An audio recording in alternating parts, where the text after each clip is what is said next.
Good afternoon, good evening. This is the VTV podcast. Thank you for watching and listening. I'm your host, James. Today we have a special guest. He's a very important man in this community. We have none other than Mr. George Flaggs. Mr. Flaggs, how you doing today? I'm doing great. How you doing? I'm doing well. Thank you for asking. We appreciate you gracing the studio. This is honestly our inaugural series. This is the first episode, so Well, I'm honored. we are honored as well. Okay. We are. In today's episode, we'll be talking with Mr. Flaggs. Mr. Flaggs, you have been the mayor since 2013, correct? Absolutely. Okay. July 1st. July 1st, 2013. Right. Prior to that, you were a state representative? For 25 years. 25 years. Yes. Okay. That's incredible. Well, I feel it. You feel it? Is that a good thing? I feel it. That's 30-some years. 30-something years. Okay. Well, Mr. Flaggs, I would like to start the segment off with what I like to call glaciers. Series of questions, just to kind of break the ice. You being a man of your stature, you probably don't get razzled or flustered at all. So there may not be any ice to break. Well, I hadn't yet. Okay. Anything can happen.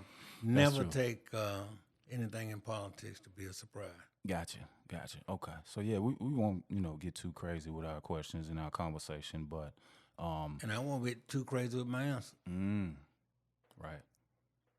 Okay. Yeah. So I think that the viewers and listeners will probably know a lot about you already.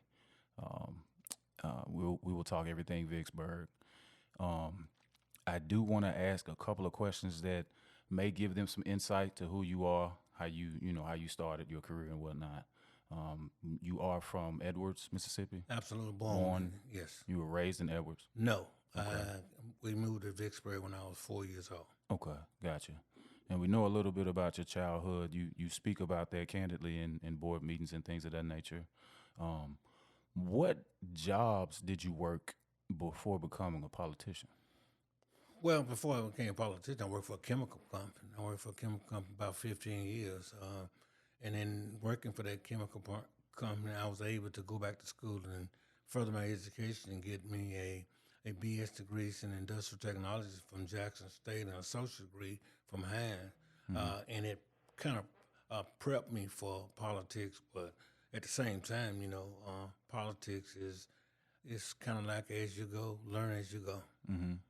Was there any other jobs other than working for that chemical company? Well, I had any number of jobs, like working with service station, doing some other things around the community when I was first out of college. But the real job that I credit most to is the chemical company job because it prepared me and laid the foundation for me to be what I am by allowing me to go to school, get education, and then have it funded. Okay. Gotcha. So it sounds like you were similar to a lot of other, high school kids. You may have worked odd job here or there, Well, I didn't give you 10 years of my life. That's from 18 to 28. I didn't give you that. Yeah. But I skipped forward on you, and I gave you the significant part of it because I think in between 18 and 28, all of us, well, at least most of us, go through changes in life. That's true. And have to make some adjustment. But Right. thank God I was able to make those adjustments, and I hadn't really paid for it yet. I think I'm still being productive. I think I'm still being progressive. And it's just making a lot more sense to me to just keep it simple and make it look easy. Yes, sir. Now, you mentioned that you've been in politics for More than 30-some years. More than 30-some years. Yes, absolutely. That's a long time. Well, some folks been in it 40 and 50 years. 40, 50, right, that's true. But to be in it and to enjoy it like I enjoy it, I think that's incredible. Yeah, I think that's important too, to Right. enjoy what you're doing. That's on anything. Right. Especially with a job or a career. If you don't Right. enjoy it, it's just that. It's a job. And in fact, I tell everybody, young people all over this country, that's half of it. To enjoy what you do is half of it. It's the best motivation that you can get, and that is to go to bed at night and encourage yourself that you want to get up and you want to go to a place. Just remember Just this morning, we recognized the late Garnet Van Norman had done 30-some years. 30 plus, yeah. 30 plus years. So, it's a give and take. But Yeah. at the same time, the key to life, if I can reiterate this, and that is to keep it simple and make it look easy. You shouldn't complicate anything if you believe in God and you have the faith in God, like we should have. Nothing nothing is impossible. Yes, sir. And that's the way I live my life every day. You didn't ask for this, but you're gonna get it. I start my day off every morning reading the Bible, reading a prayer book for me, and reading Dr. Martin Luther King quote because it's all in the preparation. And then I look at my schedule for the day, and then I start out. So that's why most of the time I'm probably prepared for what's to come. Other than every now and then you get a slide, curveball or something. That's true. What would you say is your highest achievement thus far in your career? My highest achievement probably was to be able to fund the historical black schools like I did Alcorn, Jackson State, and Valley. When I was on appropriation, when I was on the legislative budget committee, and to go back and see those schools, it just tears me up because I saw them when they wasn't what they are now, and people now see them where they are now, and I just think they're the best thing that ever happened to the state. Those funding helped me. The other part of just developing Vicksburg, just being able to do the things that I do in Vicksburg and enjoy it. Right. Like I don't look at social media. I don't pay no attention to social media and stuff like that. Yeah. So that factors all the negative out of me. So everything based about me is a very positive person, and I try to make a person's day if I can. Gotcha. So you've done some important things for the HBCUs with funding. Yes. You've done a lot of things for this community, for this city, and the state. Right. But I don't like I'm just tell you, I don't like taking credit for a lot I understand of things. that. Yeah. Unless you just do it. Unless it's election year. Then I add it up. You got to add it up, tally it all up. Tally it up if it's election year. But no, very serious. I had a sister that instilled in me that if you got to wait to take the credit for something, it's not worth doing it. I So agree. I just do things because I think it's the right thing to do. And I just try to be fair with it, and I try to be able to sleep at night. Sleep at night is important. Yeah. There are some hot topics within this city amongst the community, amongst the elected officials, amongst people in general. And I think some of these topics are global topics. Right. One that I want to speak with you briefly about is the violence and the crime in the city and some of the things that you've done to kind of curtail it.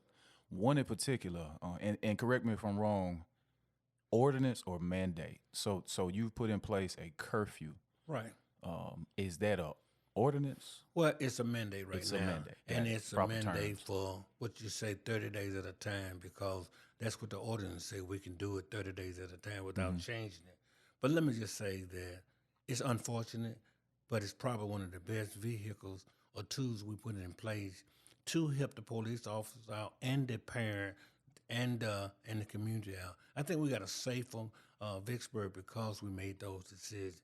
Those decisions weren't made haphazardly. Those decisions was made based upon some analytical thinking and just making what I thought was the best decision at the time. And I feel good about it.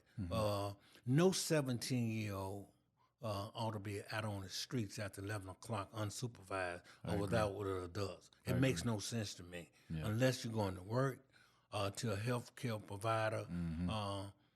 It makes no sense to me. And guess what? We have only had 8 violations in the last 4 months. Okay.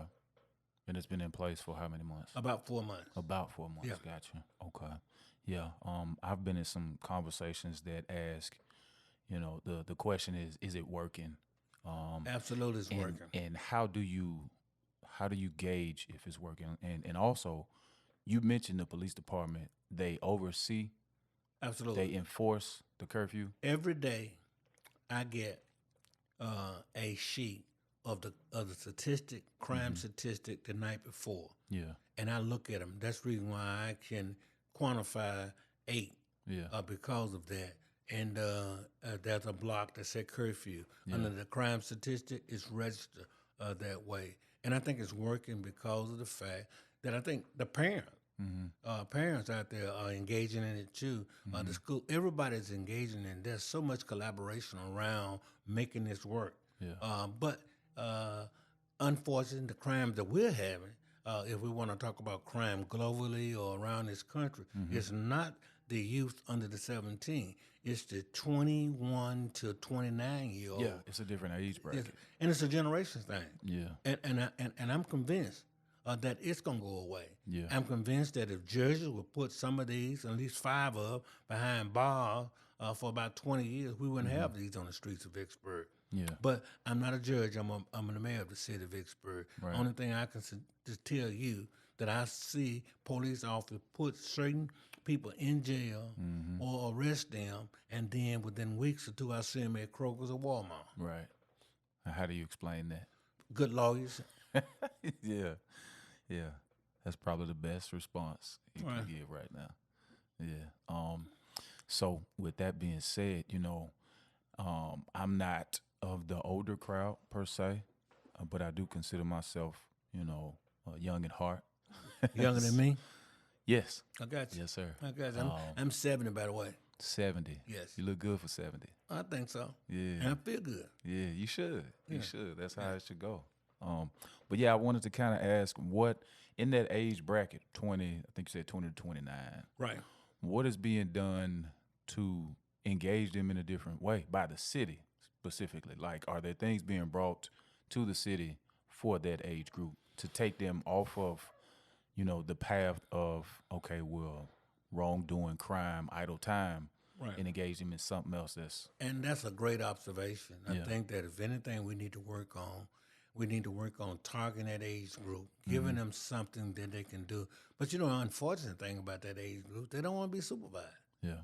They want to be able to hang out. They want to be able to flash weapons and this kind of thing. Yeah. And they don't want supervision. Right. And the good news about Vicksburg is not as many in the city of Vicksburg that you would think the most tragic thing that happens to the city of Vicksburg, they can be in the county and the TV station will say Vicksburg. Yeah. They can be in the county and the paper, the newspaper will say Vicksburg. Yeah, the and I know for a fact when you look at the boundaries of this city, some of these areas are not in the city, but at the same time we're one community. Right. So I'm not here to throw nobody under the bus. Right. I'm here to say that if we'll all get together and we all collaborate together, I think we can get this behind us. One of the other things that we can do, and I think we're doing that, and that is we're saving a generation behind this generation by creating the Youth Development Center. And when you create that and you give these young people a model of something to emulate and something to track them and keep data on them, I think we help them. I agree. Another ordinance or mandate that's being discussed is the trash collection. So, You did say hot, right? yeah, Okay, well, that's a hot topic. it's very hot. But you know what, though? Seriously, Yeah. I just left the action line. There was 2 calls today. Last Thursday and Friday, there was multiple calls in the action line and in my office. Let me just tell you what happened. We may have rushed that decision, meaning that we signed the contract at the same time we implemented the changes. We did not educate the public and make them aware of the changes that, for instance, you can only put 1 garbage can out and they are only going to pick up 1 garbage can twice a week. And the other thing is that we didn't say that any other debris has to be placed on the curb, and you have to call 601-636-3411, and within 7 days, Waste Management will pick it up. We probably are to blame for that, but Yeah, I take that blame. There was some questions about the clarity about It what was was going not. on. It was not. And until we went out on my Facebook page, out on the city Facebook page, on PSA announcement, and put into the newspaper, there was no collaboration or cooperation between the waste management and the resident. But it's going real good now. I had a meeting Monday Mm-hmm. where we talk about some other things we're going to change, but we're not going to address them until 3 weeks. Then we're going to look at waste management, the contract again, and Mm-hmm. then we're going to see. Because remember I said we was going to evaluate this for 30 days. Right. Some folks took that to say that it wasn't going to start for 30 days. A Mm-hmm. lady argued me the other day said that you said October 1st. No, I didn't say anything. The newspaper said October 1st. Yeah. I said for 30 days. And in the contract, it started July 1. Yeah. Understood. Right. So, what prompted these changes with trash collection? The cost. The cost. The cost. I mean, for instance, 2 areas. One, that we was not being charged for the pile-ups, the pickups. Yeah. And that is where you call in and report it, you're going to pick up the debris in that. 2 is that we was being charged more for 2 cans than we were 1 can, and we had to make some decisions. And we still got to make some decisions. I'm trying as hard as I can as mayor to not levy any tax on anybody that I want to levy on myself. Yeah. Understood. And that's one of the things that I'm known for, and I've been known for Mm-hmm. all while in politics, to use common sense to common issues, Mm-hmm. and to make certain that I'm an example of what I'm talking about. I lead by example. Mm-hmm. I know there's a lot of folks disagree with that, but I'm probably one of the most compassionate, caring, dedicated employees you're going to see for this city. I agree. I see your work. I see your effort. Well, thanks. I do. I do. For what it's worth. Yeah. Well, for what it's worth, I won't say what it's worth. Because it could be up in them thousands of dollars, but they're not ready for that in Vicksburg. Yeah, they're not ready for That it. consultant feed and some other thing. And then you got that group over there saying, just get them out of here. I don't care what it costs. Yeah, yeah. So getting back to that, the cost has affected Absolutely. how we collect the trash in the city. And that has to do with workforce. Mm-hmm. That has to do with A number of things. gas, Yep. the maintenance and upkeep of vehicles and that thing, waste management. Mm-hmm. So that's understood. Right. That cost that we had was there for 6 years. Mm-hmm. And 6 years, I mean, gas $3 and something cents a gallon now. Yeah, it's And high. what it's getting was up there. was 6 months? I mean, 6 years ago, it was right at 240, something like that. So let me tell you something. To get good government, to get good service, and get the kind of service that you most folks expect, you got to pay. That's true. And we have not raised anybody's taxes. I don't intend to raise anybody's taxes. But the trash is a fee for service. It's like water and gas. Right. If you don't use it, you don't pay. Yeah. Who knew that garbage collection would be a hot topic this summer? Well, I expected it when I looked at Jackson. Yeah.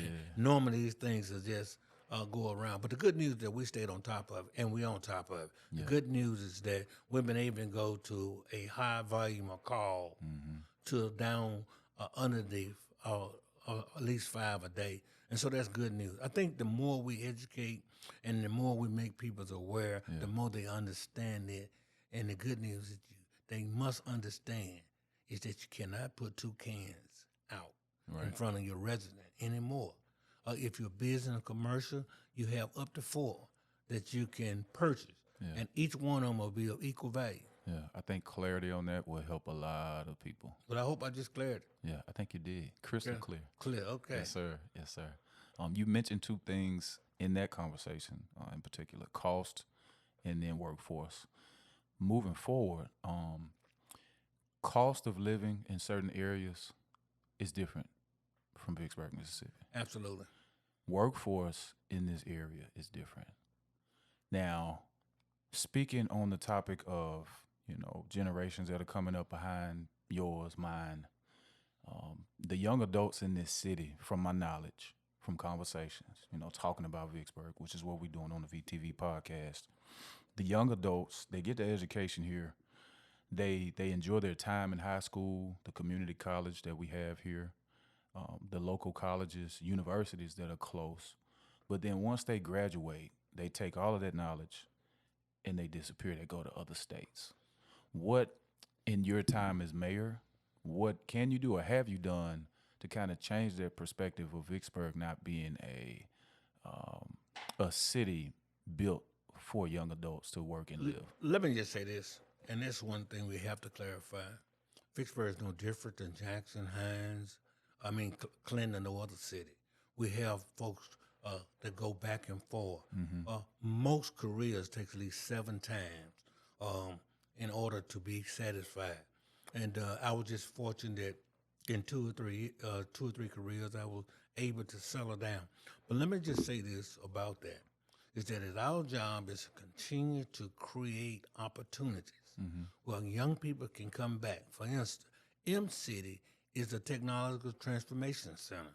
It's going to create more opportunities for young adults to come back and use their engineering experience and their math and science experience, the Waterways Experiment Station, the Corps of Engineers, all these things that we've had and that we've never been able to wrap our arms around it and work with them together from the city's point of view. It's going to come together. Right. I'm telling you, in 2 to 3 years, you're going to have more people coming and want to live in Vicksburg than ever before. But we're creating a problem even with that. That creates not a problem, but a challenge. Housing. We don't have the housing that we need in this community. If we had more low and moderate income houses, we'd do that. I just talked day before yesterday to a lady with the real estate board, and they're gonna help us develop and work with this housing. And I take some fault for that. We have not put the focus on the housing that we should. 2 of the investors that I put confidence in went away. The third one was out on Indiana Avenue. We were supposed to build 32 houses out there, and they have just stopped. And we're working with them, trying to bring the developer in. Across from there is 11 acres of land. We're going to try to develop it.